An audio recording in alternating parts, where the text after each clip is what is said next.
Hello and welcome dear students to the notebook plus. National income के chapter को हम देख लेते हैं कि इसमें कौन सी चीज़ इंपॉर्टेंट है वो देखने और समझने की देखने और समझने की कोशिश करेंगे।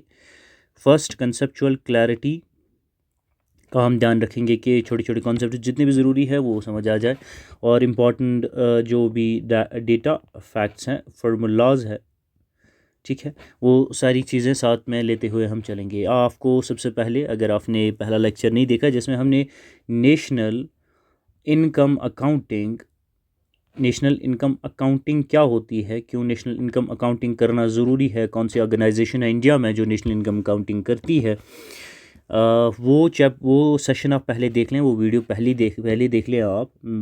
उसके बाद जाके आपको मसला नहीं होगा। आप नेशनल इनकम एग्रीगेट्स जो हम पढ़ने वाले हैं, मोस्टली जिस पर क्वेश्चन एग्जामिनर दे देता है, इस चैप्टर को हम तब समझ पाएंगे जब आप नेशनल इनकम अकाउंटिंग का जो वो वीडियो देख लेंगे। इसमें हमने पूरी तरह से डिटेल समझाया है कि नेशनल इनकम अकाउंटिंग होता क्या है, why it is important, how it is done, and कौन सी ऑर्गेनाइजेशन करती हैं, व्हाट आर द मेथड्स। हमने वो सारी चीज़ें इस नेशनल इनकम अकाउंटिंग के लेक्चर में कवर की है। आज हम नेशनल इनकम एग्रीगेट्स को देख लेते हैं, ठीक है। नेशनल इनकम एग्रीगेट्स को समझने के लिए पहले मैं रिमाइंड कर देता हूं कि national income accounting, dear students, क्या होती है। इट्स अ प्रोसीजर और a method of calculating national income, nothing but a procedure और a method, systematic method of calculating national income. We call that national income accounting. We estimate national income usually in an accounting year. एक accounting year में कितनी एक country ने या economy ने income बनाई है फ्रॉम ऑल द सोर्सेस, ठीक है, उसे हम एक सिस्टमैटिक वे में, सिस्टमैटिक मेथड्स का यूज़ करके, ठीक है, उस नेशनल इनकम को एस्टिमेट करते हैं। That is nothing, that process is called national income accounting, ठीक है। आ जाते हैं नेशनल इनकम एग्रीगेट्स पे। नेशनल इनकम एग्रीगेट्स को समझने के लिए हमें समझना पड़ेगा सबसे पहले नेशनल इनकम होती क्या है। बच्चों, नेशनल इनकम आप ऐसे समझ लें, अगर हिंदुस्तान एक बड़ी फैमिली है, ठीक है, हर मेंबर इस फैमिली में कमाता है, कमाई कर रहा है, क्या कर रहा है, कमाई कर रहा है, कैसे, by earning money, by earning. और ये जितने भी फैमिली में मेंबर्स है ये अर्न कर रहे हैं मनी बाय डूइंग वर्क, ठीक है। जैसे फॉर एग्जांपल कोई फार्मिंग कर रहा है, कोई टीचिंग कर रहा है, कोई ड्राइविंग, कोई कोडिंग, कोई कुकिंग, कोई कुछ भी काम कर रहा है, but they are doing work, ठीक है। हर एक फैमिली मेम्बर वर्क काम कर रहा है और वो अर्न मनी कर रहे हैं, क्या, मनी कर रहे हैं। जब हम इसी टोटल इनकम अर्नड बाय, जो टोटल ये मॉनेटरी वैल्यू में जो ये इनकम अर्न कर रहे हैं, जो ये सारी टोटल अर्नड इनकम है, इसे हम टोटल करते हैं, सम टोटल करते हैं जो सारे members of this particular family ने अर्न की है in an one year, in one accounting year. Usually हम एक साल में इसे कैलकुलेट करते हैं कि टोटल इनकम इन सारे फैमिली मेम्बर्स ने कितनी बनाई है इनकम, उसे हम नेशनल इनकम कहते हैं, ठीक है। दिस इज़ अ एग्जाम्पल और लेमैन्स लैंग्वेज में समझाया जा सकता है कि नेशनल इनकम क्या है। एक बड़ी फैमिली हिंदुस्तान है, इसमें सारे मेंबर्स अर्न कर रहे हैं by doing their work, they are earning money, they are doing different jobs like for example farming, teaching extra, ठीक है, वो सारे काम कर रहे हैं और मनी अर्न कर रहे हैं। हम फिर देखते हैं इसी सारे जो फैमिली मेम्बर्स है, सारे जो फैमिली मेंबर्स है, इन सब का एक साल में इन सब की जो कमाई हुई इनकम है वो सब मिला के उसका एडिशन करके, उसका टोटल करके, ठीक है, जो टोटल इनकम सब मेंबर्स की आ जाती हैं, that is nothing but national income, dear students. Economic terminology में इसको कैसे हम समझेंगे? इकोनॉमिक टर्मिनोलॉजी में, dear students, it is national income is the total value of all final goods and services produced by the normal residents of a country during an accounting year। इसको थोड़ा सा समझ लेते हैं। अभी जो टोटल मनी वैल्यू है, total money value है सारे फाइनल गुड्स एंड सर्विसेज का, जो नॉर्मल रेजिडेंट्स इस मुल्क में रहने वाले, फॉर एग्जांपल कंट्री इंडिया की हम बात कर रहे हैं, इंडिया में सारे रहने वाले जितने भी नॉर्मल रेजिडेंट्स हैं उन्होंने कितना जो कमाया है, जो जो उन्होंने final goods and services produce की है, उसका मॉनेटरी वैल्यू कितना है। फाइनल गुड्स एंड सर्विसेज जितनी भी प्रोड्यूस की है bye the normal residents of a country normal residents of a country, इन्होंने कितने final goods and services produce किए हैं, उसका टोटल कितना मॉनेटरी वैल्यू है, ये सारा हम कैलकुलेट करते हैं एक साल का, एक अकाउंटिंग ईयर का, usually accounting year financial year कहिए, जो 1 अप्रैल तो 31 मार्च तक हम कंसिडरेशन में ले लेते हैं। दिस इज़ फाइनेंशियल और अकाउंटिंग ईयर। कैलेंडर ईयर हमारा 1 जनवरी 31 दिसंबर तक चला जाता है, ठीक है। तो एक ईयर में हम ये देख लेते हैं कि नॉर्मल रेजिडेंट्स ने कितने final goods and services produce किए हैं, उनका को कितना टोटल मॉनेटरी वैल्यू है। That is nothing dear student. जब हम ये सब कैलकुलेट करते हैं, what do we get? We get national income. What do we get? We get national income, ठीक है। अगर यहाँ तक बात क्लियर है, let me repeat it again for you. Boring लगे भी तो कोई मसला नहीं है, इसके लिए आगे आपके लिए इजी बना देते हैं। जो भी normal residents of a country है, उन्होंने एक साल में कितने final goods and services produce किए हैं, उन सारे फाइनल गुड्स एंड सर्विसेज जो एक साल में प्रोड्यूस हुए हैं, उनका टोटल मॉनेटरी वैल्यू कितना है उन एक साल में बनाए हुए फाइनल गुड्स एंड सर्विसेज, उससे that is nothing but national income dear students. That is nothing but national income. अगर ये पॉइंट सही यहाँ तक क्लियर है, तब हमें दो चीज़ें और समझनी पड़ेंगी नेशनल इनकम को समझने के लिए पूरी तरह। एक तो हमें ये समझना पड़ेगा what are these final goods and services, ठीक है। फाइनल गुड्स एंड सर्विसेज क्या होती हैं, because there are different types of goods dear students. जैसे इंटरमीडिएट गुड है, कैपिटल गुड है, कंज्यूमर गुड है, ठीक है, पब्लिक गुड है, प्राइवेट गुड है। द कैटेगराइजेशन हम अलग अलग कॉन्टेक्स्ट में इन इकोनॉमिक्स में हम गुड्स की करते हैं। ये फाइनल गुड्स एंड सर्विसेज क्या है, ठीक है। एक ये हमें समझना पड़ेगा to understand what is national income, ठीक है, वन। सेकंड हमें समझना पड़ेगा who are these normal residents of a country. ये दो चीज़ें अगर हम समझ पाए तो वंस फॉर ऑल हमारा नेशनल इनकम अकाउंटिंग की डेफिनेशन या कंसेप्ट क्लियर हो जाएगा। पहले एक एक चीज़ पे आ जाएंगे। नॉर्मल रेजिडेंट ऑफ कंट्री पे आएंगे, फाइनल गुड्स पे आ जाएंगे, ये दो चीज़ें हम समझनी है। फिर हम आ जाएंगे इस नेशनल इनकम की डेफिनेशन से फिर हम आ जाएंगे। लेकिन एज ऑफ नाउ आपने याद रखना है, national income is a total monetary value of all goods and services produced by the normal residents of a country during an accounting year. Normal residents कितने final goods and services produce एक accounting year में करते हैं, उन सारे final goods and service का जो monetary value होता है that is nothing but national income, right. दो कॉन्सेप्ट्स और समझने हैं, final goods and services and normal residence. सबसे पहले आ जाते हैं फाइनल गुड्स एंड सर्विसेज क्या होते हैं। अगर हमें final goods and services, final goods या सर्विसेज समझने हैं, उसके लिए इंटरमीडिएट गुड्स का साथ में समझना ज़रूरी है। दैट इज़ वाई कि हम इनका कंपैरिजन देखेंगे, ठीक है। फाइनल गुड क्या होता है डियर स्टूडेंट्स? ये फाइनल गुड यूज़ किया जाता है by end consumer, which means कि अगर मुझे पेन से लिखना है तो मुझे लास्ट में बना हुआ पेन चाहिए, और ये पेन मैं कंज्यूम करूँगा या इसे यूज़ करूँगा, ठीक है। लेकिन जो पेन अगर ये प्लास्टिक से बना हुआ है तो प्लास्टिक को मैं यूज़ नहीं करूँगा। ये पेन जिसे मैं लास्ट जो बन के आता है, जो प्रोड्यूस होके आता है, जो ये पेन प्रोड्यूस होके आता है, फैक्ट्री से बन के आया है, ये पेन फिर दुकान पे मुझे मिलेगी, मार्केट में मिलेगी, मैं ये ख़रीद लूँगा और इसे कंज्यूम कर लूँगा, इससे सर्विस अपनी ले लूँगा जो भी इस पेन से लेनी है, ठीक है। This pen for me is final good, this pen for me is final good. लेकिन इस पेन में जो metal, for instance steel, plastic का यूज़ हुआ है, ये प्लास्टिक का यूज़ पेन बनाने के लिए हुआ है, जो मैं डायरेक्टली प्लास्टिक नहीं खरीद सकता क्योंकि उससे मैं कंज्यूम नहीं कर सकता। लेकिन उस प्लास्टिक से, इस प्लास्टिक से बना हुआ पेन, प्लास्टिक से बना हुआ पेन जो है, ये मुझे यूज़ करना है। पेन में यूज़ नहीं, प्लास्टिक में यूज़ नहीं कर सकता, उसे मैं कंज्यूम डायरेक्टली नहीं कर सकता। जो ऐसा कोई गुड है, लेकिन प्लास्टिक भी गुड है क्योंकि plastic is a good which is used for manufacturing of pen. Plastic को हम इंटरमीडिएट गुड कहते हैं, we call it intermediate good. Intermediate good वो गुड है जो जिसे एंड कंज्यूमर यूज़ नहीं कर सकता। इस पे हमें इंटरमीडिएट गुड पे और थोड़ा काम करना होता है ताकि फाइनल गुड बने। फाइनल गुड मीन्स कि जो कंज्यूमर अब जिसे यूज़ कर सके, ठीक है।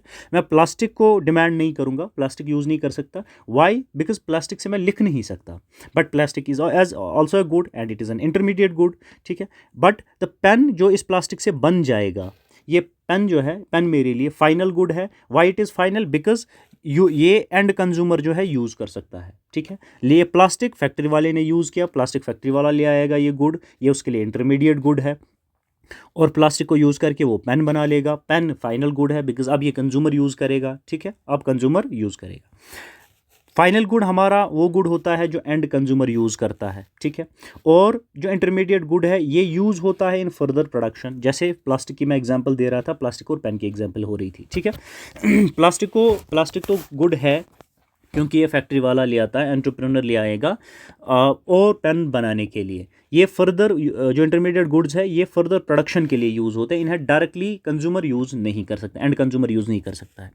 जो फाइनल गुड्स है इन्हें हम काउंट करते हैं जब हम नेशनल इनकम को कैलकुलेट करते हैं। When we estimate national income, what do we calculate, we count the value of final goods. इन्हीं फाइनल गुड्स का जो गुड्स एंड सर्विसेज प्रोड्यूस हुए हैं और जो वो फाइनल गुड्स प्रोड्यूस हुए हैं और उन्हें एंड कंज्यूमर ने यूज़ किया है, उन्हें हम इन्हीं फाइनल गुड्स को नेशनल इनकम को कैलकुलेट करते वक्त इन्हीं का वैल्यू हम ले लेते हैं अकाउंट में। We take into the account the value of final goods and services, right. लेकिन जो इंटरमीडिएट गुड है इसे हम अकाउंट में नहीं ले लेते हैं। क्यों? इससे एक प्रॉब्लम अराइज होती है। अगर हम इंटरमीडिएट गुड को भी अकाउंट में ले लें, एस्टिमेशन में ले लें वाइल कैलकुलेटिंग नेशनल इनकम, और फाइनल गुड को भी ले लें, देयर में arise a problem that is called double counting problem. Double counting problem में अराइज। और ये डबल काउंटिंग होती क्या है बच्चों, मैं आपको बता दूं। अगर प्लास्टिक, जो डियर स्टूडेंट्स हैं, प्लास्टिक जो फैक्ट्री वाले ने ले आया, क्यों ये ले आया? पेन बनाने के लिए। फिलहाल मैं प्लास्टिक की बात कर रहा हूँ, पेन की। ये दो चीज़ें। प्लास्टिक क्या है? प्लास्टिक फैक्ट्री वाला ले आया ताकि उसको पेन बनाना है, ठीक है, पेन बनाना है। लेकिन कंज्यूमर जो खरीदता वो पेन खरीदेगा, क्योंकि ये फाइनल गुड है, क्योंकि पेन ही कंज्यूमर के लिए काम का है, क्योंकि अब इस पर फर्दर पेन पे प्रोडक्शन नहीं होनी है। This is the final good which N and consumer में यूज़। बट प्लास्टिक के साथ क्या है? प्लास्टिक हम फर्दर प्रोडक्शन में यूज़ करते हैं पेन बनाने के लिए। अब अगर हमने नेशनल इनकम अकाउंटिंग में प्लास्टिक का वैल्यू भी नेशनल इनकम को कैलकुलेट करने के लिए हमने कंसिडरेशन में ले लिया प्लास्टिक का वैल्यू भी, और इस प्लास्टिक से बना हुआ पेन और पेन का वैल्यू भी हम नेशनल इनकम को कैलकुलेट करने के लिए ऐड करेंगे, तो जो हमारी नेशनल इनकम की फिगर है, नेशनल इनकम, वो इन्फ्लेटेड आ जाएगी, ठीक है। वो डबल काउंट हम कर रहे हैं। हम जो प्लास्टिक यूज़ हुआ है पेन में, हम उसी पेन का वैल्यू भी नेशनल इनकम अकाउंटिंग में ले रहे हैं, और प्लास्टिक का वैल्यू ऑलरेडी जो पहले प्लास्टिक है उसका वैल्यू भी ले रहे हैं, और वही प्लास्टिक पेन वैल्यूएशन यहाँ पेन पे उतर आई है, ठीक है, वो भी ले रहे हैं। तो डबल काउंटिंग का एरर आ जाएगा। हमारी नेशनल इनकम की जो फिगर है, एस्टिमेशन है, वो गलत आ जाएगी, यूजुअली ज़्यादा आती है।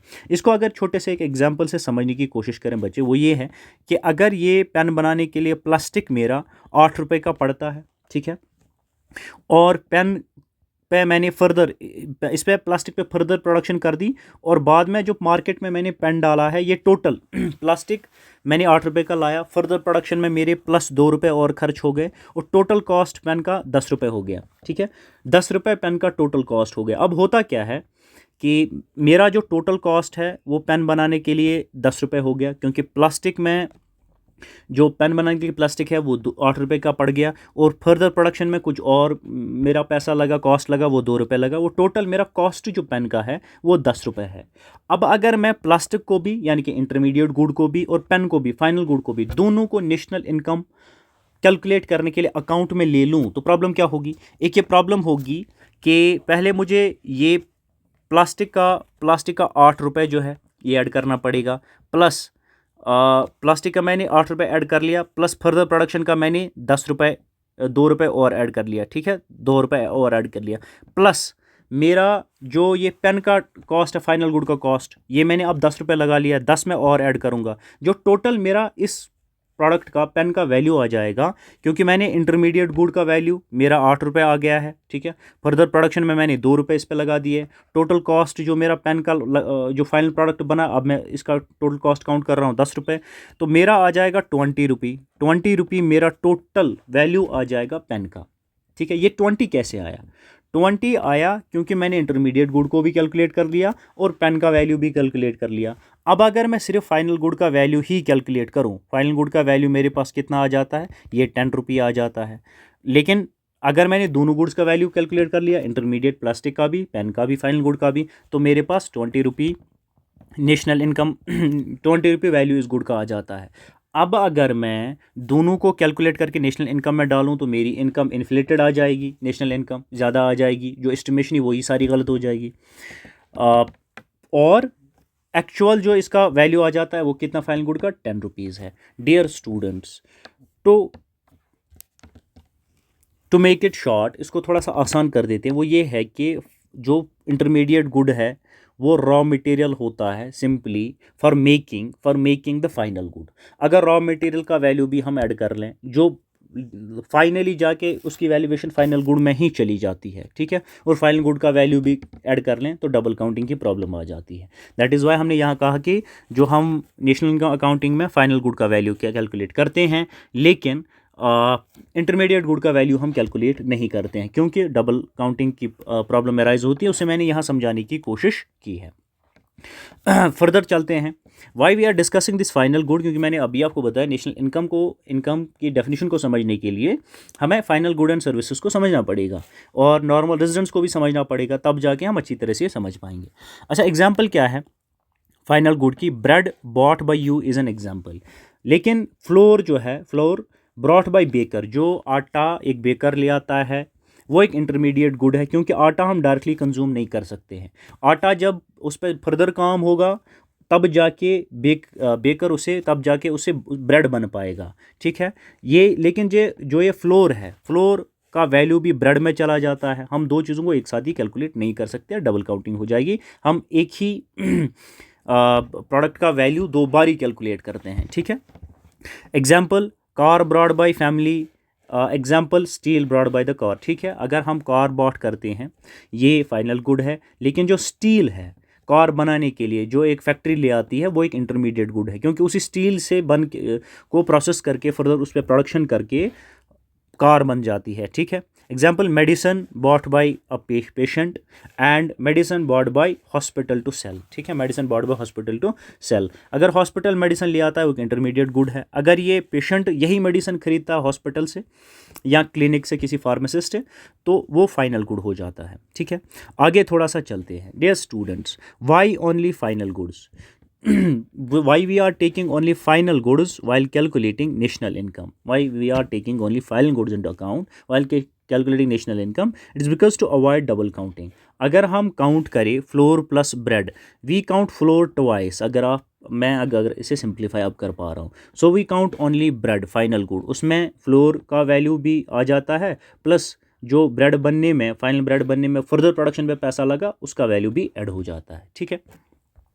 Coming to the second important concept, that is second important concept क्या है कि डोमेस्टिक टेरिटरी और नेशनल टेरिटरी में फ़र्क क्या है। ये समझना क्यों है डोमेस्टिक टेरिटरी या नेशनल टेरिटरी में फ़र्क क्यों समझनी है, क्योंकि हमें समझना है who are the normal residents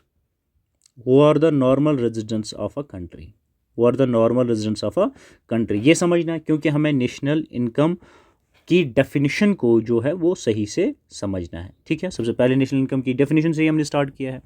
dear students, domestic territory और नेशनल टेरिटरी में हमने डिफरेंस देखनी है। डोमेस्टिक टेरिटरी क्या होती है? ज्योग्राफिकल बाउंड्री होती है। डोमेस्टिक टेरिटरी जो geographical boundary, for example geographical boundary of India, plus जो एक्स्ट्रा कुछ एरियाज होते हैं। ये एक्स्ट्रा एरियाज कौन कौन से हैं मैं आपको बताता चलूँगा। जैसे एक तो डोमेस्टिक टेरिटरी में आपका geographical boundary of your country आ जाता है, फॉर एग्जांपल इंडिया। दूसरा, इसमें कुछ एक्स्ट्रा एरियाज़ आते हैं। ये एक्स्ट्रा एरियाज़ कौन कौन से हैं? ये है कि जो इंडियन एम्बेसीज़ है अब्रॉड, जो इंडियन एम्बेसीज़ है बाहर के मुल्कों में, हिंदुस्तान की embassies, like in the Arab countries, like in United states extra, ठीक है, श्रीलंका, एनी अदर कंट्री, जो एम्बेसी हिंदुस्तान की किसी और कंट्री में होती है वो भी हमारे डोमेस्टिक टेरिटरी में फॉल करता है as far as economics is concern, ठीक है। जियोग्राफी को देखें तो जियोग्राफिकली जो आपकी बाउंड्री है वही आपकी बाउंड्री है, ठीक है। पॉलिटिकली देखें तो उसका एक अलग कॉन्टेक्स्ट है। इकोनॉमिक्स में अगर आप समझेंगे what is a domestic territory dear students, that is एक तो जियोग्राफिकल बाउंड्री जो आपकी कंट्री की है, प्लस सम एक्स्ट्रा एरियाज। वो एक्स्ट्रा एरियाज कौन कौन से हैं जिन्हें हम कंसिडर करते हैं in the definition of economic territory? वो है जो इंडियन एम्बेसीज दूसरे मुल्कों में होते हैं, ठीक है, वन। इंडियन फॉरेन शिप्स और planes in Indian ports. For example, अगर फॉरेन शिप्स होती हैं या प्लेन्स होती हैं इंडियन पोर्ट्स पे, वो भी हमारे डोमेस्टिक टेरिटरी में इंक्लूड होती है। For example, factory in Mumbai, कोई फैक्ट्री है मुंबई में लेकिन ये बाहर की है, ये भी हमारी डोमेस्टिक टेरिटरी में आ जाएगा। क्यों आ जाएगा, इसे हम आराम से डिस्कस करेंगे, ठीक है। यहाँ से दूसरी साइड, अच्छा सिंपल ट्रिक बाद में याद रखेंगे। यहाँ दूसरी साइड से आ जाएंगे नेशनल टेरिटरी क्या होती है। डोमेस्टिक टेरिटरी प्लस जब आप रेजिडेंट्स जो आपके अब्रॉड में होते हैं minus foreign residents in India, मतलब जो आपके रेजिडेंट्स हैं जो कहाँ पे है, जो बाहर है, जो रेजिडेंट्स हैं आपके हिंदुस्तान के, मैं यहाँ पे इंडियन लिख देता हूँ कन्फ्यूजन ना हो जाए बच्चों को। इंडियन रेजिडेंट्स है लेकिन जो बाहर रह रहे हैं, कहाँ, अब्रॉड रह रहे हैं, उन्हें आप डोमेस्टिक टेरिटरी में जब मिलाओगे और माइनस उनसे वो उन लोगों को करोगे जो बाहर के हैं, जो कौन है, फॉरेनर्स हैं, लेकिन कहाँ रह रहे हैं, इन इंडिया में रह रहे हैं। जब इसका तुम नेट निकालते हो, आपके हिंदुस्तान के रेजिडेंट्स बाहर कितने हैं, माइनस आप करोगे कि बाहर के रेजिडेंट्स हिंदुस्तान में कितने रह रहे हैं, जब इसका नेट निकाल के आप ऐड करोगे डोमेस्टिक टेरिटरी के साथ, ये आपकी नेशनल टेरिटरी बन जाती है। और इंक्लूड क्या होता है, includes income of Indians living abroad. जब हम नेशनल टेरिटरी की बात करते हैं, हम कौन सी इनकम भी कंसिडर करते हैं, income of Indians those who are living abroad, ठीक है, जिसे डायस्पोरा भी कहते हैं, ठीक। अब आते हैं कि ये एक्सक्लूड करता है income of foreigners living in India. National territory की जब हम बात करते हैं तब हम इनकम जो बाहर के लोग यहाँ रह रहे हैं और इनकम अर्न कर रहे हैं उसे हम एक्सक्लूड करते हैं, उसे हम नेशनल इनकम अकाउंट में नहीं लेते हैं। Example, Indian working in USA, Indian USA में वर्क करता है, उसे हम एक्सक्लूड करते हैं, ठीक है। Coming to the simple trick, domestic where production happens, national who produces, ठीक है, नेशनल मतलब कौन प्रोड्यूस कर रहा है, ठीक है। इसे थोड़ा सा आसान कर देते हैं यहाँ पे, इस पे मैं फिर आता हूँ। डोमेस्टिक टेरिटरी इतना याद रखें, जोग्राफिकल बाउंड्री आपकी, कुछ सम एरियाज एक्स्ट्रा इसमें आ जाते हैं, एम्बेसीज आ जाती हैं, शिप्स आ जाती हैं, ठीक है, एक्स्ट्रा।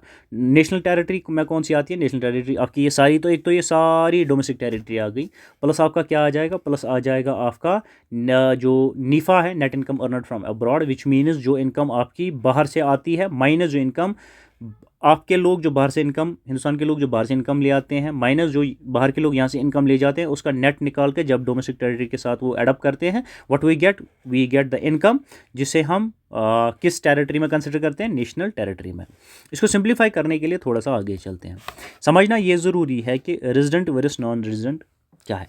नॉर्मल रेजिडेंट कौन है, ये वो पर्सन है या इंस्टीट्यूशन है, यहाँ पे आप ध्यान रखेंगे। Normal resident is not only a person, it may be a person और एन इंस्टीट्यूशन जिसका centre of economic interest Hindustan में हो, जिसका centre of economic interest Hindustan में हो, जो हिंदुस्तान में मोर देन 1 ईयर, 1 साल तक रह रहा हो, ठीक है। तीन चीज़ें मैंने कही यहाँ पे, क्योंकि नॉर्मल रेजिडेंट हमें समझना है, बिकॉज मैंने आपको स्टार्टिंग में बोल दिया, to understand the national income we have to understand 2 concept, final goods and services and normal residents of a country. That's why कि नेशनल टेरिटरी, डोमेस्टिक टेरिटरी भी हमने टच की है, क्योंकि आगे ये हमें समझना भी है जब हम एग्रीगेट्स को अच्छे से जीडीपी जीएनपी वगैरह समझेंगे।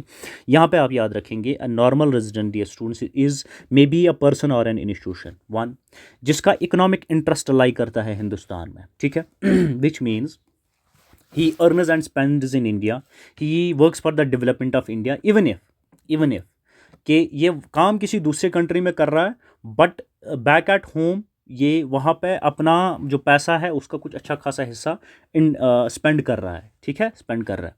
तो इकोनॉमिक इंटरेस्ट पे थोड़ा और भी डिटेल में बात करेंगे, but does this mean centre of economic interest, इतना फिलहाल याद रखें। If I am living in a foreign country but I am Indian, लेकिन वहाँ कमा के मैं घर ही भेज रहा हूँ, ठीक है, मैं वहाँ से कमा के मैं स्टेट या कुछ चीज़ें स्टेट एसेट्स में अपनी कंट्री में ही बना रहा हूँ, स्पेंडिंग अपनी कंट्री में कर रहा हूँ, ठीक है, अर्निंग का अच्छा खासा शेयर जो मेरे पास बच जाता है वो मैं घर भेज रहा हूँ, इंडिया में भेज रहा हूँ, ठीक है। दैट इज़ एक लेमैन्स टर्मिनोलॉजी में, आसान भाषा में आप इसे समझिए, that is economic interest, centre of economic interest. अच्छा, वो शख्स जो हिंदुस्तान में जो normal resident person institution who centre of economic interest lies in India, one, वो हिंदुस्तान में रह रहा हो मोर देन 1 ईयर, 2 चीज़ें हैं, ठीक है। एग्जांपल देख लेते हैं, नॉर्मल रेजिडेंट को समझने की कोशिश करें। An Indian working in USA for 6 months, still a resident of India, ठीक है। अगर यूएसए में आप रह रहे हो 6 महीने से, लेकिन अभी भी आप रेजिडेंट हो, कहाँ के? हिंदुस्तान के, तो आप नॉर्मल रेजिडेंट ऑफ इंडिया हो। A foreigner working in India for 3 years becomes a resident of India, he is normal resident of India.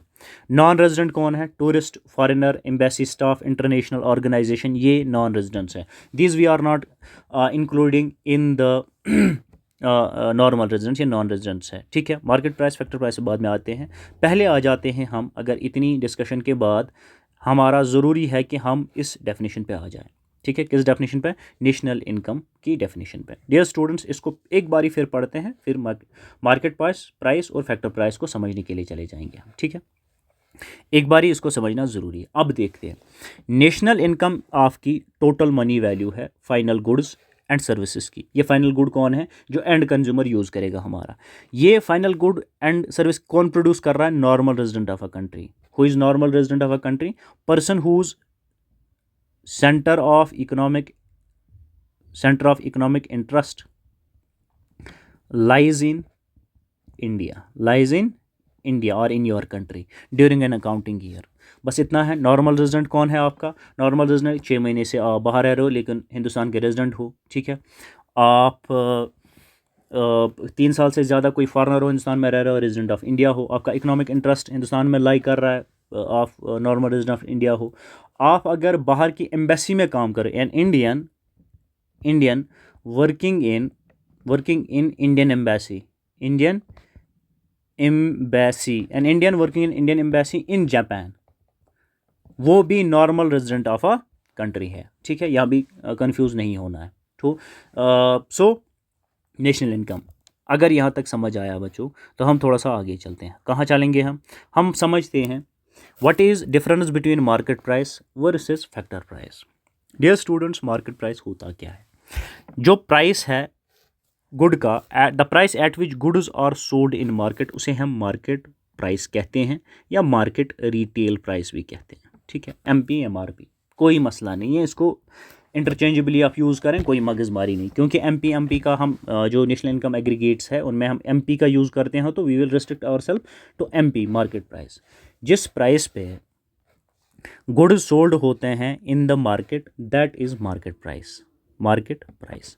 और जब हम नेशनल इनकम को कैलकुलेट करेंगे, नेशनल इनकम को वैल्यू करेंगे, हम देखेंगे कि कौन से गुड्स हैं। अगर हम देखेंगे कौन से गुड्स हैं, जितने भी गुड्स एक साल में बने हैं, और अगर वो बेचे गए मार्केट प्राइस पे, उनका टोटल वैल्यू कितना है, हम तब नेशनल इनकम कैलकुलेट कर रहे होते हैं एट मार्केट प्राइस। फिर से एक बारी मैं रिपीट कर लेता हूँ, ये MP FC market price factor cost में बच्चों को कन्फ्यूजन हो जाता है। इसको दूर करने के लिए यहाँ थोड़ा टाइम दे दें तो कोई मसला नहीं है। जब आप नेशनल इनकम को कैलकुलेट करोगे, और कैलकुलेट कैसे करना है, हमने total value of final goods and services देखना है। ठीक है, और final value of goods and services जब आप देखोगे, बट ऑफ दोज गुड्स, उनकी वैल्यूएशन देखोगे, वो वैल्यूएशन जिस वैल्यूएशन पे वो मार्केट में बेचे गए हैं, you call that national income calculated at market price. Simple है। अब फैक्टर प्राइस पे आ जाते हैं। फैक्टर प्राइस होता क्या है? कॉस्ट ऑफ प्रोडक्शन जो लगती है, जो कॉस्ट ऑफ प्रोडक्शन लगती है, एक फैक्ट्री को या एक प्रोड्यूसर को कॉस्ट ऑफ प्रोडक्शन लगता है, खर्चा लगता है एक प्रोडक्ट को बनाने में, फॉर एग्जांपल कहाँ वो खर्चा करता है? वो लैंड का यूज़ करेगा तो उस पर रेंट खर्चा करेगा। ठीक है, लैंड को हम रेंट दे देते हैं। लेबर को वो वेजेस दे देगा, लेबर चाहिए उसको प्रोडक्शन करने के लिए, वो कैपिटल लगा देगा, उस पर वो खर्चा इंटरेस्ट लगा लेता है। एंटरप्रेन्योर जो खुद होता है रिस्क टेकर, उसको बाद में प्रॉफिट मिल जाता है। ठीक है, उसको पाई से हम डिनोट करते हैं। ये कॉस्ट होता है जो लैंड पे एक प्रोडक्ट बनाने के लिए, एक गुड बनाने के लिए, जो एक प्रोड्यूसर या एंटरप्रेन्योर यूज़ करता है। लैंड करेगा, लेबर करेगा, कैपिटल करेगा, या खुद के लिए प्रॉफिट फिर अर्न करेगा। ये सारा कॉस्ट होता है dear students. This all is cost of making a good. This all is cost of making a good. जब आपने नेशनल इनकम को कैलकुलेट करना है, आप क्या करते हैं एट फैक्टर कॉस्ट? आप करते हैं कि एक गुड बनाने में आपका कितना कॉस्ट उस गुड पे आया है, उस गुड पे कितना कॉस्ट आया है। ठीक है, एक गुड बनाने में एक प्रोड्यूसर को कितना कॉस्ट आया है, और एक साल में कितने टोटल गुड्स एंड सर्विसेज बने, फाइनल गुड्स एंड सर्विसेज बने, और उन पे कितना कॉस्ट बना है। When we take this calculate the cost incurred on the total goods and services पे जो फाइनल गुड्स एंड सर्विसेज बने उन पे टोटल कितना कॉस्ट लगा है, कितना खर्चा प्रोड्यूसर का हुआ है, उस टोटल कॉस्ट को जब हम कैलकुलेट करते हैं, we add up all those total cost in an accounting, एक साल में कितना कॉस्ट लगा total final goods and services बनाने में। When we calculate national income by calculating valuation of final goods and services at this cost, which means कि cost को calculate करके हम value total goods and services का निकाल लेते हैं, ठीक है। When we value at the we only value how much cost we have incurred on those final goods and services. When we add up that, what we get national income. जब हम cost को add करके national income का value निकालते हैं तब हम कहते हैं national income, we are measuring national income at factor cost. I hope इतनी सारी बातें करने के बाद जो भी confusion factor cost market price पे अभी तक का हुआ होगा, ठीक है, वो दूर तकरीबन कम से कम तो कुछ परसेंट तो हुआ होगा, ठीक है। So cost of production using factors land labour capital entrepreneur, ये फैक्टर कॉस्ट है, ये आपका फैक्टर कॉस्ट, ये फैक्टर कॉस्ट है। और प्राइस जिस पे आप मार्केट में गुड्स बेचते हैं वो मार्केट प्राइस है। जो मार्केट प्राइस है ये इंक्लूड टैक्स करता है पेड टू गारमेंट, ठीक है। क्यों करता है ये भी आपको बता दें। मार्केट प्राइस को आप ऐड करते हो इन टैक्सेस, क्या करते हो, ये इंक्लूड टैक्स करता है। क्यों टैक्स करता है, क्योंकि आपने अब मार्केट में यहाँ आपने गुड बनाया है, ये आप मार्केट में बेच देते हो। जब ये आप मार्केट में बेच देते हो, मार्केट प्राइस इसका सेट करते हो, उसमें आपने गवर्नमेंट को कितना टैक्स देना है, वो भी इंक्लूड किया होता है, ठीक है। सिंपल बात है। यहाँ पे आप टैक्स जो है इंक्लूड नहीं करते हो क्योंकि आप यहाँ वैल्यू सिर्फ कॉस्ट पे, अभी कॉस्ट की कितना कॉस्ट मेरे गुड्स पे लगा है, फाइनल गुड्स एंड सर्विसेज कितनी प्रोड्यूस हुई है, उस पर कॉस्ट का कितना खर्चा हुआ, वही कॉस्ट की टोटल लास्ट फिगर क्या है, वैल्यूएशन क्या है, वही हम कंसिडरेशन में लेते हैं। अभी कॉस्ट के बाद अपना कोई और मार्जिन प्राइस, टैक्स, सब्सिडी वगैरह प्रोड्यूसर कुछ इसमें इंक्लूड नहीं करता है, जस्ट कॉस्ट बेस्ड वैल्यूएशन होती है of final goods and services, ठीक है। और नेशनल इनकम हम निकालते हैं while calculating adding up this cost incurred on all the final goods and services in an accounting year, ठीक है। तो यहाँ पे टैक्स इंक्लूड करने का कोई सीन ही नहीं बनता है क्योंकि आपने इसका प्राइस अभी सेट नहीं किया, मार्केट प्राइस सेट नहीं किया है। आपने इसमें अदर खर्चे जैसे गवर्नमेंट का टैक्स, सब्सिडी वगैरह वो इंक्लूड एक्सक्लूड नहीं की है, ठीक है। आपने प्रॉफिट मार्जिन को इंक्रीज डिक्रीज नहीं किया है, ठीक है। सिमिलरली आपने इसमें कोई और कॉस्ट भी नहीं डाला है, आप टैक्स यहाँ पे इंक्लूड कर ही नहीं सकते बिकॉज आप कॉस्ट बेस्ड वैल्यूएशन करते हैं। ये इंक्लूड सब्सिडीज़ करता है रिसीव्ड, जो गारमेंट से सब्सिडी मार्केट प्राइस को जब हम नेशनल इनकम कैलकुलेट करते हैं एट मार्केट प्राइस, हम तब टैक्सेस को भी इंक्लूड करते हैं, सब्सिडीज़ को भी इंक्लूड करते हैं। क्यों? टैक्स मतलब कि हमने गारमेंट को कितना टैक्स दिया है तब जाके हम मार्केट प्राइस सेट करते हैं, और प्लस करते हैं कि हमें प्लस या माइनस करते हैं, ठीक है, कि सब्सिडीज़ गारमेंट से कितनी आई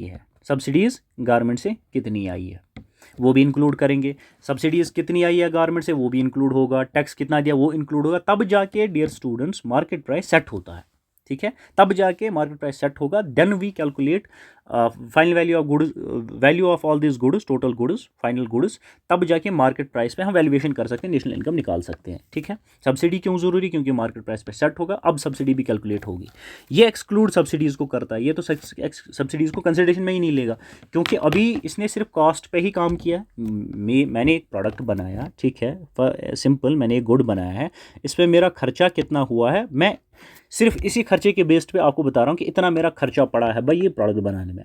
अब मार्केट में इसमें गवर्नमेंट मुझे टैक्स कितना लेगा वो मैं इसमें इसके बाद ऐड करूँगा, उसके बाद आगे का मार्जिन कितना रहेगा उसी बेस्ड पे, यहाँ सब्सिडीज़ कितनी आई है उसी बेस्ड पे मैं इसका मार्केट प्राइस सेट करूँगा। अभी इसका मार्केट प्राइस सेट नहीं हुआ, कॉस्ट बेस्ड बात चल रही है, तो इसमें सब्सिडीज़ इंक्लूड होने का कोई सीन ही नहीं है। ये अच्छा, higher than factor cost, obviously ये आप याद रखेंगे। और ये अब अगर अभी तक का जो डिस्कशन हम कर रहे हैं, अब अगर थोड़ा बहुत भी आप समझ पाए बच्चों, तो अब ये it is now common sense to think that कि जो आपका एमपी होगा market price, it will be higher than factor cost, ठीक है, और lower than market price. Usually जो आपका फैक्टर कॉस्ट है, ये फैक्टर कॉस्ट लोअर होता है देन मार्केट प्राइस, ठीक है। क्यों होता है अब इस पर ज़्यादा मुझे इसमें ज़्यादा डिटेल में जाने की ज़रूरत नहीं है, this common sense think why, because market price में आपका मार्केट प्राइस, आपके मार्जिन, आपका मार्जिन, आपका कॉस्ट तो है ही, उसके बाद your margin, your taxes, your subsidies, any other things to include, वो आप सब करते हैं, तब जाके आप मार्केट प्राइस में जो मार्केट प्राइस सेट करते हो, ठीक है। यहाँ पे फैक्टर कॉस्ट पे सिर्फ आपका कॉस्ट कितना गुड पे खर्च हो उतना ही कंसिडरेशन में लेते हो। मार्केट प्राइस आपने अभी सेट नहीं किया, आप टैक्सेस इंक्लूड नहीं करते हो, आप सब्सिडीज़ एक्सक्लूड नहीं करते हो, ठीक है। अब सर्टन अदर इंपॉर्टेंट थिंग, ये सर्टन अदर जो मैं कह रहा हूँ कौन सी थिंग्स होती है, सर्टन अदर जो एलिमेंट्स है विच आर इंक्लूडेड, वो मैं लास्ट में बताऊंगा। फिलहाल आप इतना याद रखें कि factor cost is always lower than market price, ठीक है। व्हाट कंज्यूमर्स पे is market price, what producers receive is the cost, factor cost, ठीक है। आ जाते हैं इस डिस्कशन के बेस पे कि जो फार्मूला टू रिमेंबर है, फैक्टर कॉस्ट क्या होता है। फैक्टर कॉस्ट आपका है बच्चों, फैक्टर कॉस्ट ये मैं आपको समझा दूंगा। मार्केट प्राइस से जब आप नेट इनडायरेक्ट टैक्सेस माइनस करते हैं, देखो मैंने आपको कहा कि फैक्टर कॉस्ट में कोई भी टैक्स सब्सिडी इंक्लूड नहीं होती है, ठीक है। फैक्टर कॉस्ट में हम सिर्फ कॉस्ट कैलकुलेशन में लेते हैं, while calculating national income we calculate cost of the final goods and services in an accounting year. जब हमें फैक्टर कॉस्ट निकालना हो तो अगर मार्केट प्राइस से हम नेट इनडायरेक्ट टैक्सेस निकालें, नेट इनडायरेक्ट टैक्सेस को माइनस करें, हमें फैक्टर कॉस्ट मिलेगा। अब ये नेट इनडायरेक्ट टैक्सेस क्या है मैंने आपको नहीं बोला, मैंने आपको सिर्फ टैक्स और सब्सिडी के बारे में बोला। Net indirect taxes dear students होते हैं जहाँ पे हम इनडायरेक्ट टैक्स को माइनस करते हैं सब्सिडीज से। फॉर एग्जांपल, कितना टैक्स पे किया है प्रोड्यूसर ने गारमेंट की तरफ, माइनस उसे वापसी में कितनी सब्सिडी मिली। जब हम टैक्स को माइनस सब्सिडी से करते हैं, what do we get, net indirect taxes, ठीक है। And what is this tax, this is indirect tax, this is indirect. जो टैक्स हम यहाँ कैलकुलेशन में लेते हैं वो इनडायरेक्ट टैक्स कैलकुलेशन में लेते हैं, ठीक है। मैं आपको बोल रहा हूँ कि नेट इनडायरेक्ट टैक्स होता है कि व्हेन वी जो इनडायरेक्ट टैक्स प्रोड्यूसर एक पे करता है to the government for producing goods and services, जो टैक्स रहता है, ठीक है, उसमें से गवर्नमेंट ने उसको सब्सिडी कितनी दी है उससे वो माइनस करें तो हमें नेट इनडायरेक्ट टैक्स मिल जाता है, ठीक है, वन। जब यही नेट इनडायरेक्ट टैक्स हम एमपी से माइनस करते हैं, क्योंकि एमपी में हम नेट इनडायरेक्ट टैक्स कंसिडरेशन में ले लेते हैं, वी इंक्लूड, जब हम मार्केट प्राइस पे नेशनल इनकम को कैलकुलेट कर रहे हैं, what is the market value of, market price of all final goods and services, when we adopt that we get national income, right. When we deduct net indirect tax from MP we get FC. Similarly अगर vice वर्सा इसको कर दें, अगर हमें MP निकालना है, market price निकालना है, तो क्या करेंगे, हम एफसी करेंगे, और एफसी को प्लस क्या करेंगे, यही नेट इनडायरेक्ट टैक्सेस को, एनआईटी, हम नेट इनडायरेक्ट टैक्सेस को हम इसमें ऐड करेंगे, वी गेट एमपी।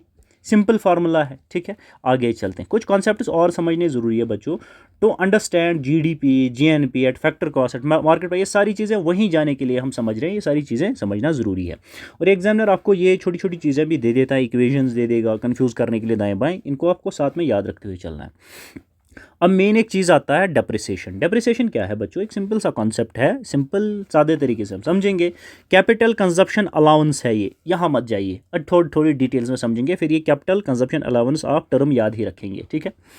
इमेजिन आप एक डेप्रिसिएशन में एक मोटी पॉइंट आपको बता दूँ, ये कॉस्ट होता है, cost of machinery, cost of capital, cost of capital, capital पे कितना आपका खर्चा हुआ है फॉर यूजिंग दिस। एक तो आप जब मशीन लाते हो वो एक्सपेंडिचर अलग है, उसे हम कैपिटल कहते हैं, but for using that capital, using machinery over the time, ठीक है, that is nothing but depreciation. अब थोड़ा डिटेल में समझते हैं। Imagine you buy a machine for 10 lakh, after 1 year due to wear and tear कुछ खराबी आ गई इसमें, इट्स वैल्यू बिकम्स 9 लाख। हो ही जाता है, क्यों, खराबी आई है, हमने इसे यूज़ किया है, ये पुरानी हो गई है। इसका 1 लाख, इसका 10 लाख में हमने ये खरीदी है, यूज़ किया है, थोड़ी ख़राबी हुई है, थोड़ी पुरानी हो गई है, तो या इसमें थोड़ा रस्ट लगा है, कुछ हुआ है, ठीक है, वैल्यूएशन इसकी डिक्रीज़ हो जाएगी, 9 लाख हो जाएगी। जो ये 1 लाख है, reduction in the value of this machinery, that is nothing but depreciation, that is nothing but depreciation. आप इसे मल्टीपल तरीके से इस डेप्रिसिएशन डेफिनेशन को समझ सकते हो। Reduction in the value of machinery over the period, ठीक है, reduction in the value of machinery due to wear and tear, due to usage, वगैरह वगैरह, ठीक है।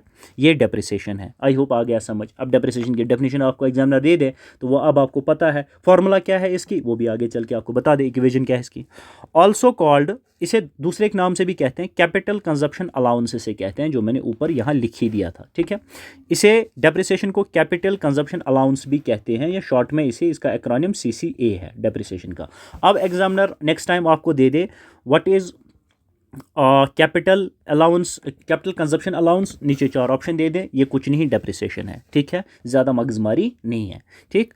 अच्छा, it is loss in value of fixed capital, जो fixed capital आप लगाते हैं जैसे मशीनरी। फिक्स्ड कैपिटल क्या होता है कि जिसे आप शॉर्ट पीरियड में चेंज नहीं कर सकते। आपने मशीनरी लाई है, उसे हर 2 महीने के बाद बदलते तो नहीं रहेंगे, हर 6 महीने के बदलते तो नहीं रहेंगे, कम से कम 1 साल तक तो उसे बिठा के रखेंगे, यूज़ करेंगे, फिर जाके ज़रूरत पड़ी तो बदल देंगे, ठीक है। शॉर्ट पीरियड में जिस भी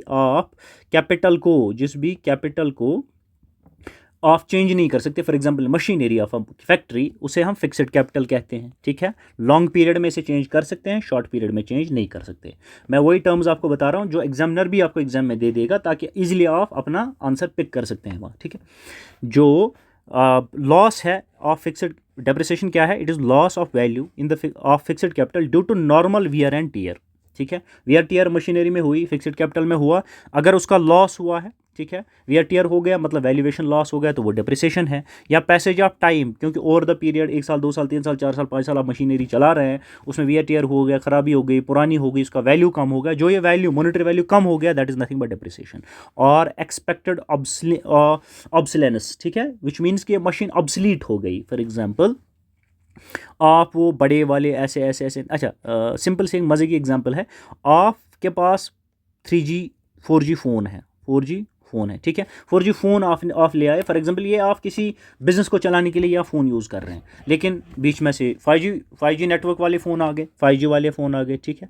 अब ये 4G फ़ोन चल ही नहीं रहा आपका, यहाँ 3G फ़ोन है, ये चल ही नहीं रहा आपका, ये किसी काम का नहीं है, ठीक है, ये ऑब्सलीट हो गया, ये एक्सपेक्टेड ऑब्सोलेंस मीन्स ये ऑब्सलीट हो गया, ठीक है, अब आपके किसी काम का नहीं है, तो विच मीन्स ये इसका जो वैल्यू गिर गया है। अब आपने अगर ये 10,000 में ख़रीदा है, अब ये 2,000 में आपको बेचना पड़ा है, जो 8,000 का इसका वैल्यू गिरा है, that is nothing but depreciation और कैपिटल कंजप्शन अलाउंस, ठीक है।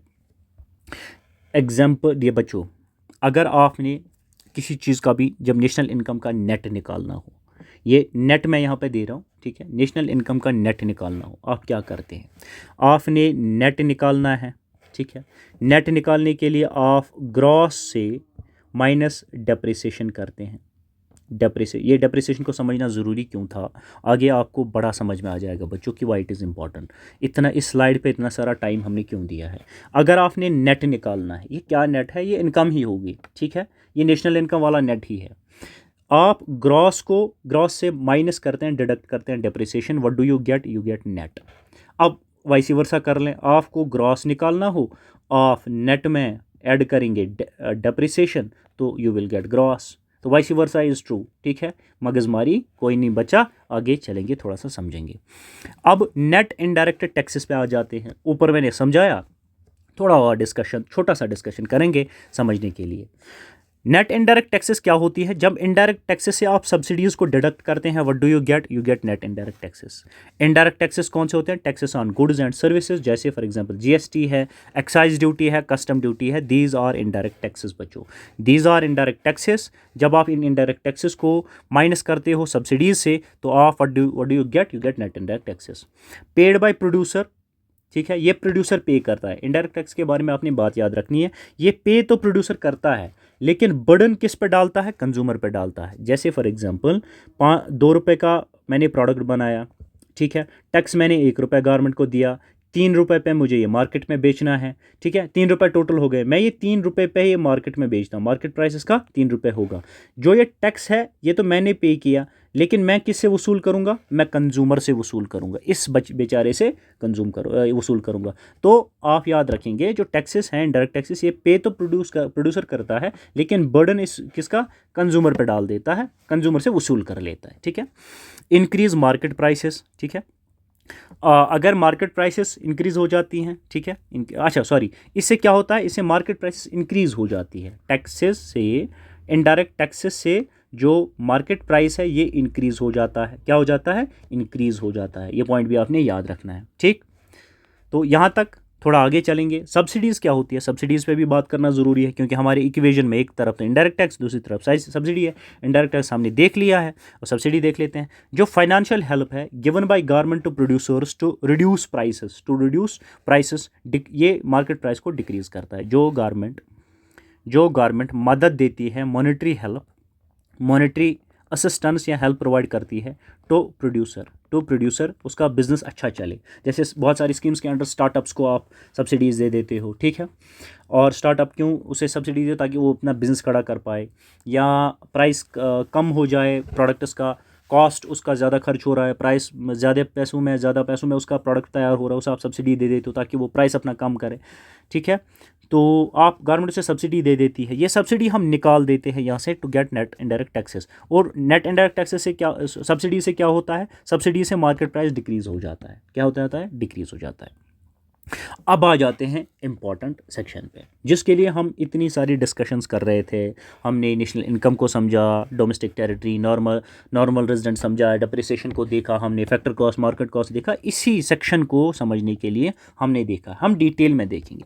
पहले एक डायग्राम के थ्रू हम समझने की कोशिश करेंगे कि ये मगजमारी क्या है। जो जीडीपी है, ग्रॉस डोमेस्टिक प्रोडक्ट, अगर जीडीपी को आप, ग्रॉस डोमेस्टिक प्रोडक्ट को आप मार्केट प्राइस पे वैल्यू करते हो, you calculate GDP at market price, what do you you calculate gross domestic product at market price. आप क्या करते हो, आप उसमें से, you calculate GDP at market price, क्या है ये जीडीपी हम समझेंगे। अगर उसमें से आप माइनस करोगे डेप्रिसिएशन अभी हमने पढ़ा है, ठीक है, डेप्रिसिएशन माइनस करोगे, what do you get, you will get net domestic product at market price. मतलब कि मैंने बोला था नेट निकालने के लिए आप ग्रॉस से माइनस करते हो डेप्रिसिएशन। तो यहाँ पे नेट निकला, क्योंकि हमने ये जी को कैसे बदला, जी को बदला डी को माइनस करके, ठीक है। कंफ्यूज इतना मैं नहीं करता हूँ आपको। जीडीपी मार्केट प्राइस अगर है, उससे अगर आप माइनस डेप्रिसिएशन करोगे, व्हाट डू यू गेट बच्चों, you will get NDP at market price, you will get NDP at market price, ठीक है। अब अगर एनडीपी में नीफा, ये नीफा क्या है ये मैं समझाऊंगा, समझाना बहुत ज़रूरी। अगर फिलहाल आप इतना याद रखें, अगर एनडीपी में जो आपने जीडीपी में जो मार्केट प्राइस ऑफ वैल्यू करते हो, इसमें से माइनस आपने डेप्रिसिएशन कर दिया, you will get net domestic product at market price. यहाँ तक तो ठीक है। अब अगर इस NDP at market price, eight market price, अब अगर मैं बोल रहा हूँ आपके जहन में सीधा आना चाहिए कि national domestic product has been calculated at the price of those final goods which is prevailing price in the market. जो हम गुड्स मार्केट प्राइस में बेचते हैं, उन पे जब उसकी वैल्यूएशन के बेस पे जब हमने एनडीपी को कैलकुलेट किया, नेशनल डोमेस्टिक प्रोडक्ट को, that is nothing but valued this NDP at market price, ठीक है। अब अगर इस एनडीपी एट मार्केट प्राइस को आप ऐड करोगे एनएफआईए, ठीक है, एनएफआईए नीफे, ठीक है, तो आपको क्या मिलेगा, आपको मिलेगा gross national product at market price. यहीं तक फिलहाल रुक जाते हैं, ठीक है। अगर आप एनडीपी में नेट डोमेस्टिक प्रोडक्ट में प्लस करेंगे एनएफआईए नीफे, net income from abroad, what do you get, you will get dear students gross national product at market price, ठीक है। यहाँ तक ठीक है। लेकिन हम आते हैं इस नीफे पे। Net income earned from abroad क्या है दोस्तों, ये है कि जो इंडियंस हैं, और ये काम वर्क कर रहे हैं, कहाँ कर रहे हैं, वर्क कर रहे हैं बाहर, अब्रॉड, ठीक है। जितनी वहाँ से ये इनकम भेज रहे हैं, ठीक है, रिमिटांसेस भेज रहे हैं, हमारा डायस्पोरा जो बाहर है, जो वहाँ से रिमिटांसेस भेज रहे, इनकम भेज रहे हैं यहाँ पे, ठीक है, वो इनकम उससे हम माइनस कर देते हैं, उसे माइनस करते हैं वाइल कैलकुलेटिंग नेशनल इनकम, उसे हम माइनस करते हैं किससे, जो भी फॉरेनर्स है, जो भी फॉरेनर्स है जो इंडिया में काम कर रहे हैं और अर्न कर रहे हैं, ओब्वियसली वो अर्न करेंगे, इनकम बाहर भेजेंगे। जो इनकम इंडियंस बाहर से काम करके हिंदुस्तान में ला रहे हैं, उससे निकाल दो जो बाहर के लोग यहाँ काम करके कमा रहे हैं। जब इन दोनों को हम माइनस कर देते हैं, इस इनकम को सब्ट्रैक्ट करते हैं, ठीक है। इस इनकम से what do we get net income, net factor income from abroad, net factor income from abroad, या जिसे हम NIFI कहते हैं, NFI कहते हैं। Net factor income from abroad dear students is the income earned by Indians from abroad and income earned by foreigners in India. जब इसका net निकाले we get net income earned from abroad. जब यही net income earned from abroad हम plus करते हैं, किस में प्लस करते हैं, NDP में, NDP एट मार्केट प्राइस में, जब हम इसे NIFI NFI ऐड करते हैं we get GNP gross national product. हम नेट ग्रॉस प्रोडक्ट हमें मिल जाता है एट मार्केट प्राइस, ठीक है। अब अगर इसी GNP में हम माइनस डेप्रिसिएशन करेंगे फिर से, तो हमें क्या मिलेगा, क्योंकि ये G को N बनाने के लिए माइनस डेप्रिसिएशन करते जाओ, ठीक है। हमें NNP एट मार्केट प्राइस मिलेगा, net national product at market price मिलेगा। और ये NNP क्या होता है dear students, it is national income at market price, ठीक है, national income at market price. यही NNP ही को हम नेशनल इनकम कंसिडर करते हैं। इस पर और थोड़ा डिस्कशन करेंगे, लेकिन फिलहाल हम इक्वेशंस पे चलते हैं। अगर इसी NNP एट मार्केट प्राइस से अब आप माइनस क्या करोगे, इनडायरेक्ट टैक्सेस। अब मुझे बताओ आपको क्या मिलेगा, आपको NNP एट फैक्टर कॉस्ट मिलेगा, क्योंकि अब आप टैक्सेस पे आ गए। जो ही टैक्सेस इनडायरेक्ट टैक्स पे आ गए, विच मीन्स हम फैक्टर कॉस्ट की तरफ जा रहे हैं, ठीक है। और ये NNP एट फैक्टर कॉस्ट ही आपकी नेशनल इनकम कंसिडर की जाती है, ठीक है। थोड़ा सा आगे चलते हैं, थोड़ा सा आगे, ठीक है। यहाँ इसे रोक देते हैं, इस स्लाइड पे फिर से आ जाते हैं। ये मज़े की स्लाइड, ये आप समझ गए तो आप पूरा आने वाला सेशन, अभी तक का सेशन सारा जो हमने कर दिया वो समझ गए। फिर से एक बार ही आ जाते हैं, GDP मार्केट प्राइस पे ले रहे हैं, इसमें माइनस डेप्रिसिएशन कर दो। डेप्रिसिएशन किया तो ऑफ NDP नेट आपको मिल जाएगा, NDP मिलेगा एट मार्केट प्राइस, क्योंकि मार्केट प्राइस चल रहा है तो मार्केट प्राइस ही मिलेगा। इसमें आप NFI ऐड करोगे तो you will get GNP gross national product at market price. तो convert this GNP into NNP, you deduct depreciation. When you deduct depreciation you get NNP at market price. जब इसमें से आप माइनस करो, क्योंकि ये मार्केट प्राइस पे है, तो माइनस नेट इनडायरेक्ट टैक्स करोगे, you will get NNP at national income, NNP at factor cost, ठीक है। अगर यहाँ तक क्लियर है तो थोड़ा आगे चलते हैं। आप क्या करते हैं, आप करते हैं अब अगर इसी में से इसी NNP एट फैक्टर कॉस्ट से माइनस करोगे, NNP से अगर net national product factor cost से माइनस करोगे undistributed profit minus corporate tax minus net interest payment by house holds. फिलहाल आप ये पॉइंट्स याद रखें, टर्म्स याद रखें। मैं ये आराम से समझाऊंगा कि अनडिस्ट्रीब्यूटेड प्रॉफिट क्या होता है, कॉर्पोरेट टैक्स क्या होता है, net interest payment by households क्या होता है। फिलहाल याद रखें, when we deduct net national product factor cost, net national product आप माइनस करेंगे डायरेक्ट पर्सनल टैक्स, आपको क्या मिल जाता है, what you will get personal disposable income, what you will get personal disposable income. कैसे आपको पर्सनल डिस्पोजेबल इनकम मिली, आप net national product at factor cost से माइनस करते हैं undistributed profits, minus corporate tax करते हैं, माइनस नेट इंटरेस्ट टैक्स करते हैं, what you will get net interest payments by households, you will get personal income, you will get personal income. और personal income से जब आप minus करेंगे direct personal taxes, what you will get personal disposable income. Dear students, इस slide में जितनी भी हम एग्रीगेट्स पे हमने बात की है, इनको थोड़ा डिटेल में देख लेते हैं। सबसे पहले आ जाते हैं GDP पे, gross domestic product at market price. It is gross domestic product at market price, इसका मतलब ये total value of all final goods and services है produced within the domestic territory. ये वही डोमेस्टिक टेरिटरी है जिसको हम स्टार्टिंग में डिस्कस कर रहे थे, of India in 1 year by both residents and non residents. यहाँ पे NRI दो, बोथ रेजिडेंट नॉन रेजिडेंट्स दोनों, जो GDP वो रेजिडेंट्स हो या नॉन रेजिडेंट्स हो, ठीक है, जो वो इनकम जो गुड्स प्रोड्यूस करते हैं, all final goods and services एक साल में, वो हमारा GDP हो जाता है। क्या हो जाता है? GDP। फार्मूला क्या है इसकी? GDP एट मार्केट प्राइस की फार्मूला है C + I + G + X - M। ये X - M क्या है? X आपका एक्सपोर्ट है और M आपका इम्पोर्ट है, ठीक है, इम्पोर्ट। आप कितना बाहर से लाते हो, आप बाहर कितना बेचते हो, आप बाहर से अपनी कंट्री में कितने गुड्स लाते हो, ठीक है, उसका जो नेट ऑफ निकालोगे, ठीक है, नेट निकालोगे, that is net import export, ठीक है। So X minus M is export minus import. जब आप इन सबको अडॉप्ट करते हो, what do you get GDP, gross domestic product, you get final value of all goods and services during an accounting year within the domestic territory produced, ठीक है, by residents and non residents. C में क्या क्या आ जाता है, private final consumption expenditure, ठीक है, households spending. I GDP gross domestic capital formation, investment by the businesses, ठीक है। Government final consumption expenditure G है, एक्सपोर्ट इम्पोर्ट और net export X minus M है आपका, ठीक है। दिस इज़ द फॉर्मूला जो आपको याद रखनी पड़ेगी जीडीपी की। आगे चलते हैं, की पॉइंट्स आपको याद रखनी पड़ेगी।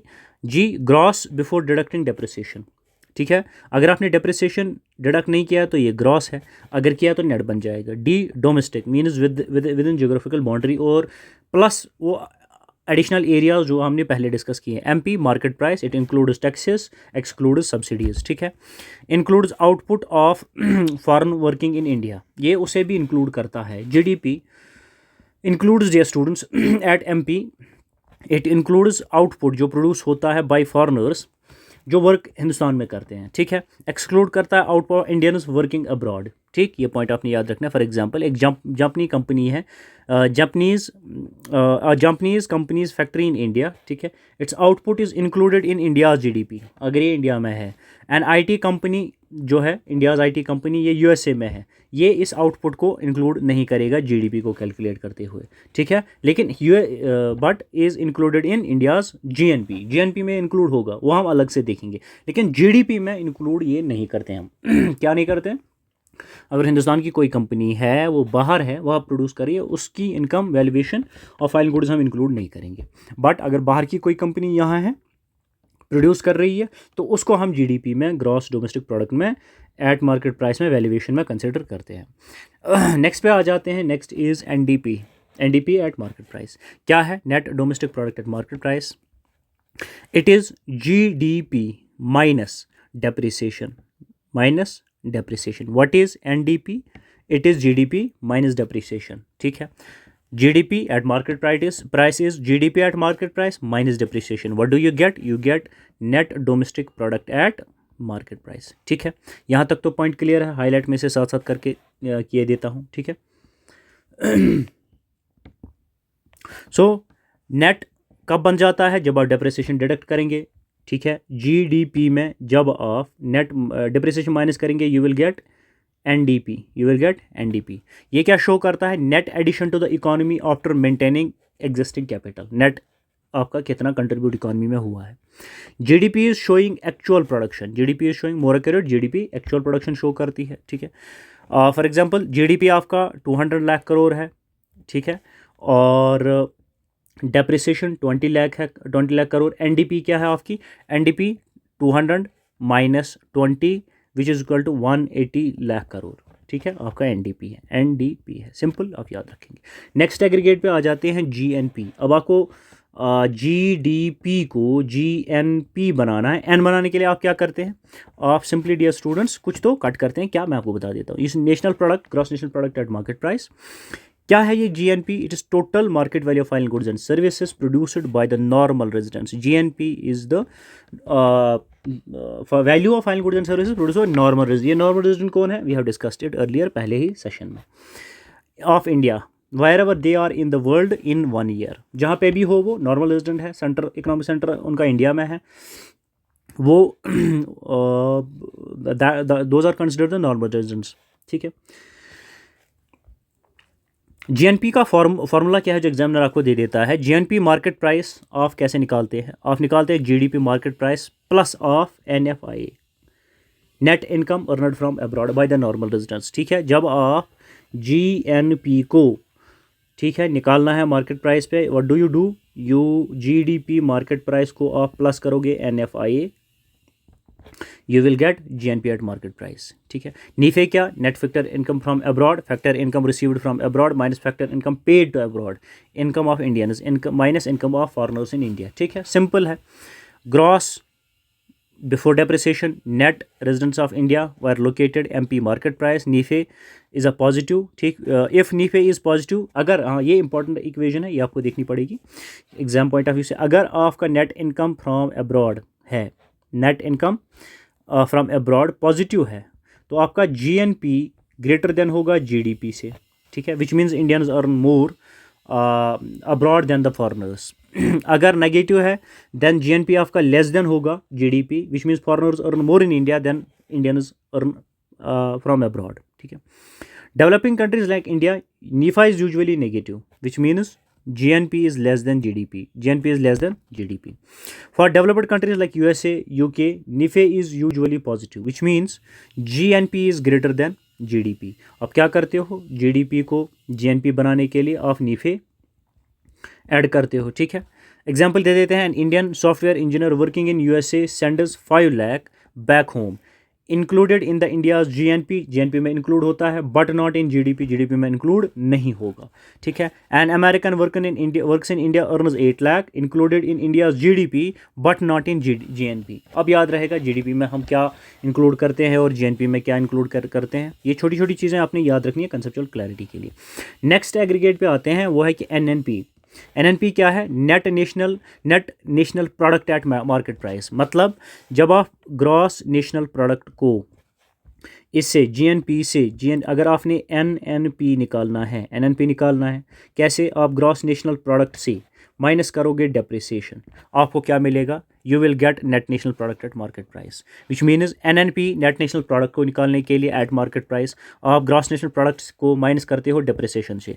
आपको G को N में कन्वर्ट करना है तो डेप्रिसिएशन को माइनस कर दो, सिंपली याद रखो. या NNP net national product at market price is equal to GDP gross domestic product at market price plus NIFE minus depreciation. Simple है.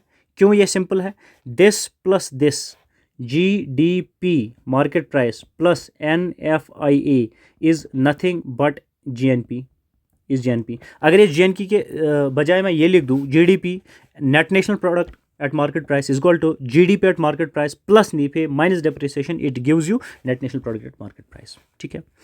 जैसे अब net national product at market price अगर आप इसे ऐसे भी लिख दें, net national product net domestic product plus NIFE, net domestic product plus NIFE, ये भी आपका NNP है. कितने सारे तरीके हैं NNP निकालने के.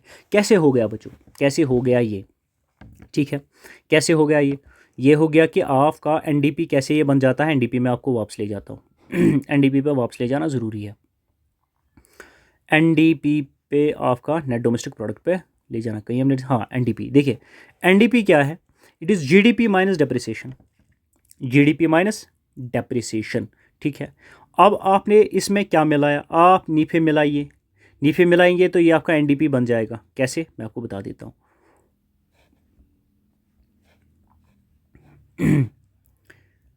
NNP तो आ गया, NDP फैक्टर कॉस्ट. यहाँ मैं थोड़ा समझा देता हूँ. When you what do you do dear student, जब आप GDP को ऐड करते हो with the NIFE, what you get NDP और NDP एट मार्केट प्राइस, ठीक है. Coming to also called national income at market price, NNP at market price, you call it as national income at market price. Most comprehensive measure है before removing tax distortion. आ जाते हैं factor costs पे. Factor costs की as far as dear students it is concerned, national income net national product at factor cost, इस पे बात करते हैं. Net national product at factor cost means, इसे हम ट्रू नेशनल इनकम कहते हैं. Why, it shows actual income earned by all factors of production. जैसे लैंड, लेबर, कैपिटल और एंटरप्रेन्योर ने कितना कमाया है इन इंडिया इन 1 ईयर, वो शो करता है कौन, वो net national product at factor cost show करता है. That's why it is called true national income, measure of true national income. Formula क्या है, net national product at factor cost को आप कैसे निकालते हैं, जब आप market price NNP net national product at market price से माइनस करोगे net indirect taxes, what do you get NNP at factor cost, ठीक है. क्यों, कैसे, फैक्टर कॉस्ट से जब मार्केट कॉस्ट से आप ये नेट इनडायरेक्ट टैक्स बाहर निकालोगे, you will gate factor cost simply. और अब ये निकाला, आपको NNP-FC मिला, ठीक है। सिमिलरली अगर net national product at factor cost आपको निकालना है तो दूसरा एक तरीका है कि NNP net national product at market price को माइनस करोगे indirect tax minus subsidies, this is nothing but net indirect tax, net indirect tax, ठीक है, दूसरा तरीका। तीसरा, अगर net national product at factor cost आपको निकालना है, ऑफ GDP को माइनस करोगे डेप्रिसिएशन से, ये G ख़त्म हो गया, प्लस करोगे नीफे, ये DN में कन्वर्ट हो गया, माइनस करोगे इनडायरेक्ट टैक्सेस, माइनस करोगे इनडायरेक्ट टैक्सेस। अगर G को N बनाना है तो G से आप डिप्रिसिएशन निकाल दो तो N बन गया। अगर नीफे ऐड करोगे तो ये डोमेस्टिक नेट बन जाएगा और minus net indirect taxes. This is another way, this is an another way to find, this is another way to find the NNP at factor cost. इसे net national product at factor cost को, this is officially called national income, इसे officially national income कहते हैं, ठीक है। और it removes effect of government tax, जो effect of government taxes है and subsidies, net national product at factor cost उसे रिमूव करता है। It shows income earned by factors of production, जैसे rent, wage, interest and profit.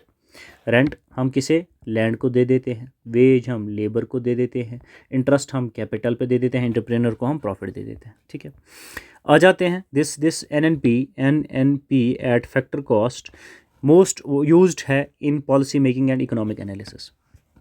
Example, अगर net national product आपका market price 1.5 lakh crore है, indirect tax आपका 20 लाख करोड़ है, ठीक है, सब्सिडीज़ 5 लाख करोड़ है, नेट इनडायरेक्ट टैक्सेस है 20 - 5 which means 15 lakh crore, net national product at factor cost क्या होगा फिर? Net national product at factor cost क्या होगा? कुछ नहीं, क्या करते हैं आप, ये आपका NNP मार्केट प्राइस है, फिर आप इसे माइनस क्या करोगे आप माइनस इसके नेट इनडायरेक्ट टैक्सेस करोगे, ठीक है। Simply NNP minus net indirect taxes, what you will gate 135 crore. This is national income, this is national income. This is a simple mathematical example, इसे भी आप साथ में देखकर चलेंगे। आपको फार्मूला इक्वेशन याद है तो you can easily do that. Another concept is personal income. Personal income क्या होती है? Income actually received by householders and individuals whether earned or transferred. अगर इनको आपने इनकम ट्रांसफ़र की है या इन्हें अर्न की है, वो इनकी पर्सनल इनकम है, ठीक है। सिंपल पर्सनल इनकम फार्मूला क्या है? Personal income net national product factor cost minus undistributed profit minus corporate tax minus net interest paid by households plus transfer payments, ये पर्सनल इनकम हो जाती है, ठीक है। ये किसकी? Personal income of house holds बन जाती है, ठीक। सिंपली बता दें, पर्सनल इनकम नेशनल इनकम है, क्योंकि ये net national product at factor cost क्या है? ये तो नेशनल इनकम ही है, ठीक है। National income minus undistributed profit, corporate tax minus net interest payments by households plus transfer payments. ये ट्रांसफर पेमेंट क्या होते हैं बच्चों? ट्रांसफर पेमेंट होते हैं जो गवर्नमेंट मंथली अलाउंस प्रोवाइड करती है to certain group of population, जैसे पेंशनर्स को पेंशन मिलता है, विडोज़ को विडो अलाउंस मिलता है, स्पेशली एबल्ड को स्पेशली एबल अलाउंस मिलता है, ठीक है, या अनएम्प्लॉयमेंट अलाउंस मिलता है। मंथली बेसिस पे वो ट्रांसफ़र पेमेंट्स होते हैं। What is deducted? Items earned but not received by the house hold.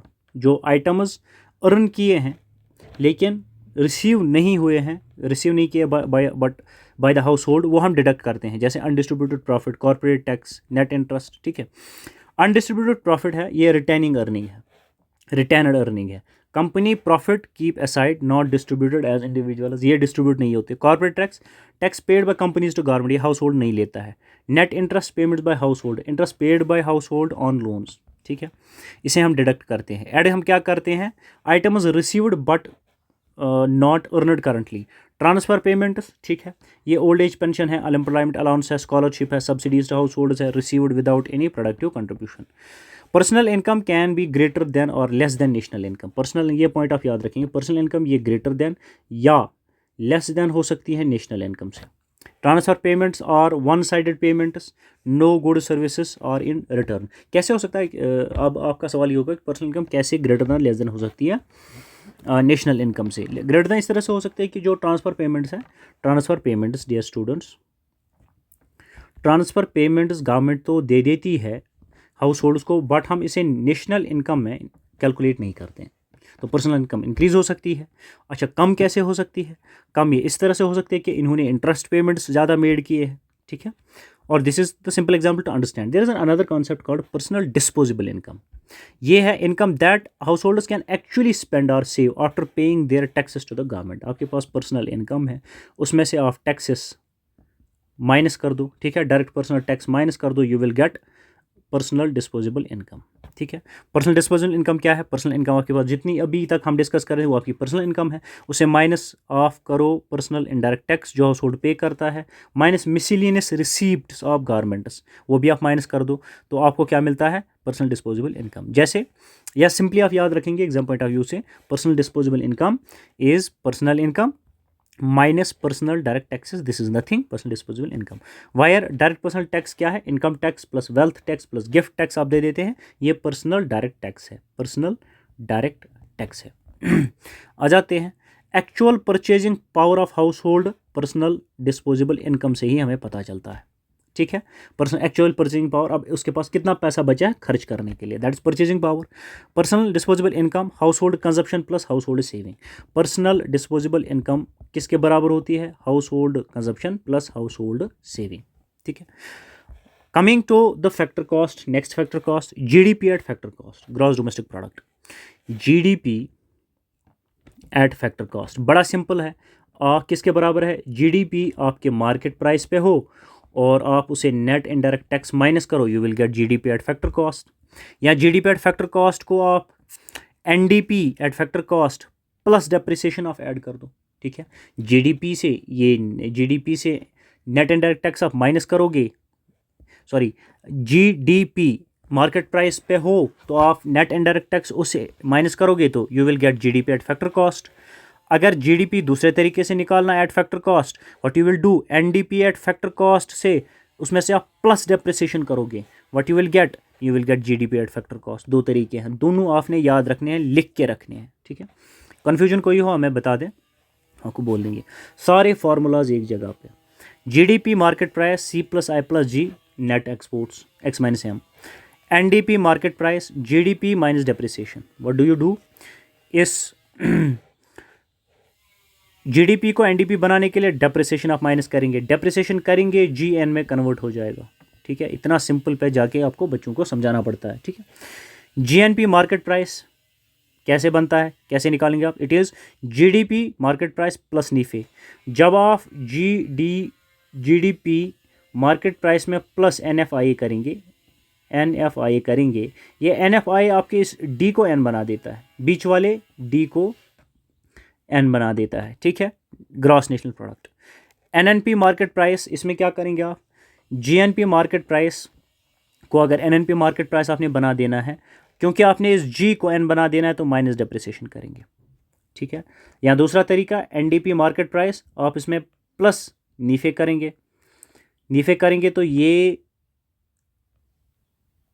आपका नीफे करेंगे तो ये बीच वाला डी इसका क्या होगा, ये एनएनपी बन जाएगा, एन बन जाएगा, ठीक है।